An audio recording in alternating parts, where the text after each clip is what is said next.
জলে চলে পিছনে তার ঢেউ, সম ব্যথার ব্যথিক দিলে বোঝে না ব্যথা কেউ। এই জগৎ সংসারে যার ব্যথা নেই সে কেমন করে বুঝবে? কবি বললেন, চিরসখী জনভ্রমে কি কখন ব্যথিতে বেদনা বুঝিতে নারী, কি যাতনা বিশ্বে বুঝিবে সে কি সে, প্রভু আসবে সে দংশেরই গাড়ি। শর্তে যাহাকে দংশন করিবে সে তো যন্ত্রণা বুঝবে না, জ্বালা বুঝবে না। এই জগৎ সংসারে একটা যুবক ভাই, যুবতী বৌদিমণি, বন্দিমণি, একটা বৃদ্ধের মনের কথা, বৃদ্ধার মনের ব্যথা বুঝে না, বুঝতেও চায় না। মনে মনে ভাবে কি জানেন, মনে মনে ভাবে ও বুড়ো হয়তো চিরদিন বুড়ো। চায়ের দোকানে এক বাবু বলছিলেন যে বর্তমান সমাজ চেতনা নিয়ে কিছু আলোচনা করতে।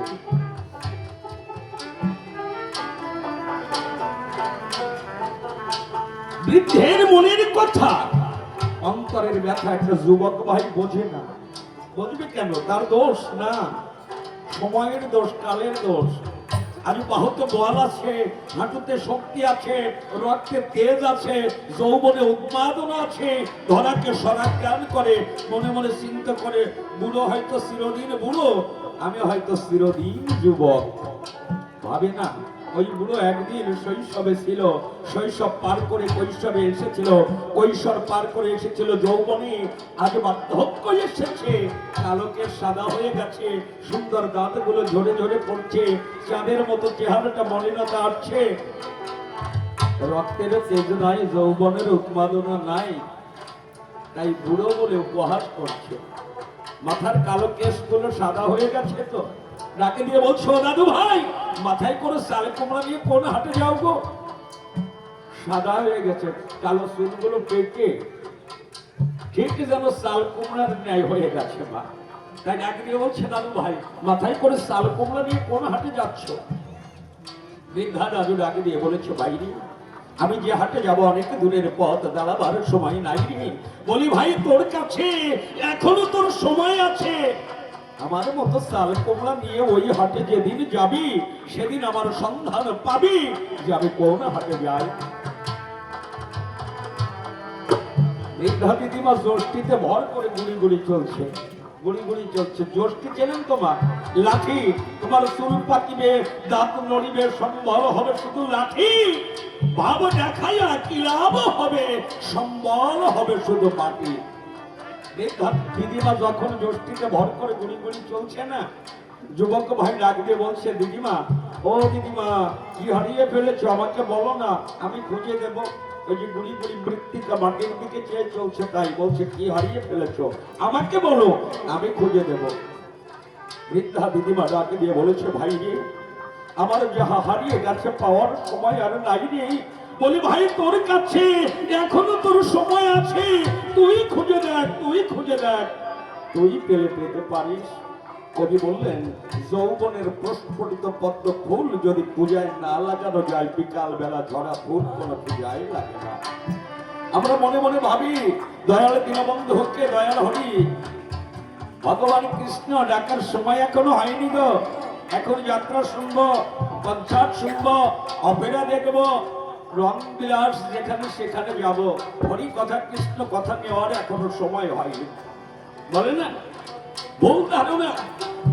আল্লাহ পাক রব্বুল আলামিন বললেন, মুমিন তোমার দেহে 100 বছর পরমায়ু থাকতে পারে, তুমি 100 বছর বাঁচতে পারো, কিন্তু তোমার সমস্ত পরমায়ু আল্লাহর সেবায় লাগে না। হিসাব আমি রাখি না, আল্লাহ হিসাব রাখি না শৈশবের, না রাখি কৈশোরের, না রাখি বার্ধক্যের। আমি আল্লাহ, আমাকে একটা সময়ের হিসাবও দিতে হবে। সে সময়কালটা কি? যৌবন কাল। এই যৌবন কালটা তুমি কেমন করে অতিক্রম করেছো? ইসলামের 5টি স্তম্ভ, হজ, যাকাত, নামাজ, রোজা, কলেমা, শেষ শাশুড়ির দিনে আল্লাহ পাক রব্বুল আলামিনকে এই কৈফিয়ত দিতে হবে, দিতে হবে। বাবা আমার মনে মনে ভাবতেছো এখনো ভগবানের ডাকার সময় হয়ে পারে নাই। ওর শ্বশুর আছে, শাশুড়ি আছে, ওটাই দিকে তাতেই হয়ে যাবে। ভুল ধারণা, কর্ম তোমাকে করতে হবে মা, কর্ম যেমন ফল পাবে ঠিক তেমন। আর ছোট কাল থেকে, শিশু কাল থেকে যা অভ্যস্ত হয় না, বুড়ো বয়সে গিয়ে তার সম্ভব না, সম্ভব না। প্রাইমারি অতিক্রম করে হাই স্কুল অতিক্রম করিয়ে আপনি একসাথে মাস্টার্স পড়তে পারবেন, অনার্স পড়তে পারবেন? পারা যায় না। তার জন্য ধাপে ধাপে উঠতে হয়, ক্লাসগুলো অতিক্রম করতে হয়। তদ্রূপ ভাবে শৈশব থেকে হরিকথা, কৃষ্ণ কথা শিক্ষা যেমন আপনার জীবনের একটা পাঠ, এটা জাগতিক জগতের পরমার্থিক কল্যাণ, পরমার্থিক জগতের জন্য হরিকথা, কৃষ্ণ কথা, মন্দিরে প্রবেশ করা, ঠাকুরের সাথে আত্মীয়তা করা, এটা আপনার নৈতিক কর্তব্য, নিত্য নৈমিত্তিক কর্তব্য। আত্মীয় স্বজন যদি ধারে পাশে থাকে, যদি প্রতিদিন দেখা হয়, তাকে একটা আন্তরিকতা বৃদ্ধি পায়। আত্মীয় যত দূরে যায়, চিন্তা করে দেখুন হিরায়, ওই আত্মীয়তার আত্মীয়তা কমে যায় না? পরস্পর আত্মীয়তা মুছেই যায়, থাকে না, শ্বশুর বাড়ি আর থাকে না। তদ্রূপ ভাবে চিন্তা করে দেখুন, ভেবে মন্দিরে প্রতিনিয়ত যাবে, না গেলে কি হয় জানেন? ওই যে আত্মীয় না আসতে যেমন বাপের বাড়ি না যেতে যেতে বাপের ফুলের পরিচয়ই থাকে না, মুছে যায়, তদ্রূপ ভাবে বিশ্ব পিতা তার পরিচয় মুছে যায়, তার কথা আর মনে থাকে না। এটাই প্রেম। প্রেম যদি করবে, বিশ্বজনীন সে পরম পিতার সাথে প্রেম করবে। তাই কবি গাহিলেন, সে যে কলের জাহাজ চলে চলে, পিছনে তার ঢেউ, ওরে সম ব্যথার ব্যথিত বিনে বোঝে না ব্যথা কেউ। যে ব্যথায় ব্রজের কুলব, বিচ্ছেদে ব্যথায়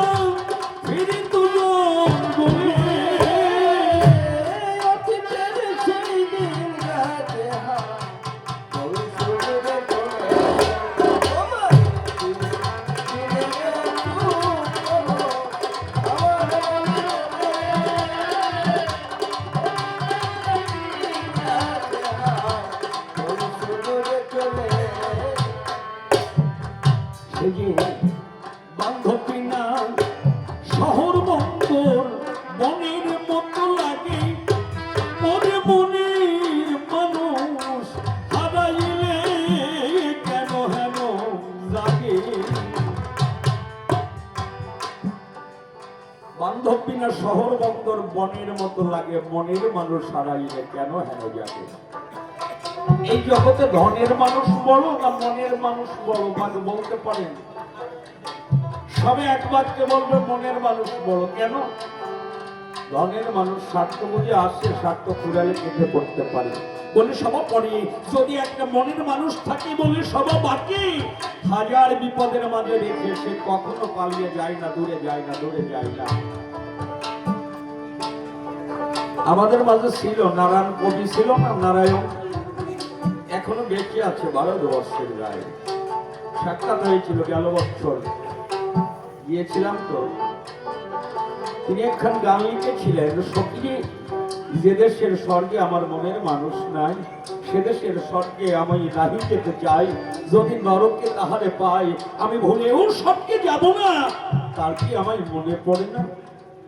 ভাবুন, কবি পাগল বিজয় সরকার বললেন, বান্ধবী না শহর বন্দর মনের মতো লাগে, আরে মনের মানুষ হারাইলে কেন হেন জাগে। বান্ধবী না শহর বন্দর মনের মতো লাগে, ওরে মনের মানুষ হারাইলে কেন হেন জাগে। যে ব্যথা বুঝি নাই আগে, পূর্ব রাগের ছলে,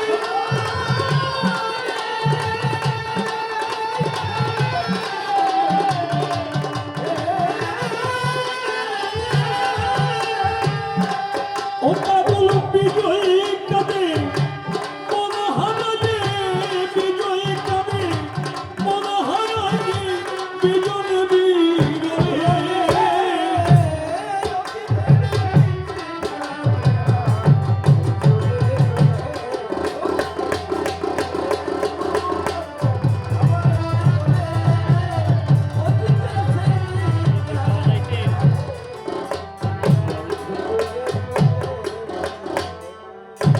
এমন একবার বলো গোবিন্দের নাম।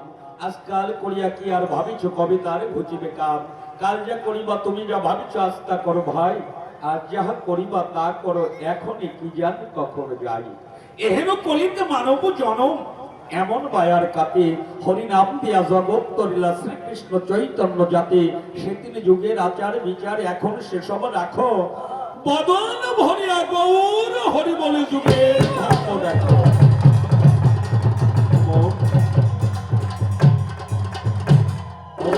বদন বর্ষের ভেতরে যাইতে কি তার বাধা? কিসের জন্য দিবস রজনী খাটিয়া মরিছ গাধা? এ ধন এ জন আপনা ভাবিছ সে তোর বুদ্ধির ভুল। এখন তখন কি হয় কখন বোঝো না আপনা মূল। মন তুমি অবোধ বড়, দেখিয়া শুনিয়া বুঝিতে নারিয়া করিতে না পারো দৃঢ়। কেশার অসার না করো বিচার, কে তুমি করো কি কাজ? পরের জন্য শরীর খোয়ালে আপন কাজেতে বাদ। মনশিক্ষা করে শেষ কবি কাব্যে করব প্রবেশ, সভ্য সমাবেশে দেখিবারে পাই। আমি অতি মূলমতি না জানি ভক্তি স্তুতি মাফ করবেন দাত্মের দোহায়। সবই করবেন আশীর্বাদ, মেটে যেন মনস্বাদ। কামনা বাসনা সকলে ভুলি, যারা সাথে তরি বাওয়া। সুদূরে পথ চাওয়া পাই যেন তারে অন্তিম কালে। বড় বড় কবি যারা বিশ্বের পড়েছিল তারা একদা কালের টানে হয়। কোথায় চলে গেল অ্যান্টনি ফ্রিঞ্জে, ভোলা বয়রা, দাশরথী রায়? কোথায় চলে গেল তারক সরকার, হরিবর, মনোহর, নিশি, শশী, প্রিয়নাথ, রাজেন, নকুল, অনাদি, রসিক, নারায়ণ? কোথায় হারিয়ে গেল প্রাণীর কবি নিশি ও বিজয়? পিছনেতে যারা আছে আপনাদের কাছাকাছি, রাখিতে কবির কৃষ্টি, আমাদের মতো নূতন নূতন সারা কবিদের সৃষ্টি। আশীর্বাদ করতেন দান, তাহলে হতে পারে গান, না হলে হবে না কদাচন। কাব্যগুরু মোর সমীরণ সরকার, প্রণতি জানাই আমি তার রাঙা পাই। পিতা মাতার চরণ ধুলি সযতনে নিলাম মস্তকে তুলি। যাব এবার কাল করে কাব্যের ভূমিকায়। যাওয়ার আগে যে কথা মনে মনে ভাবি দিতে হয় কাব্য পরিচয়। আমার বাস।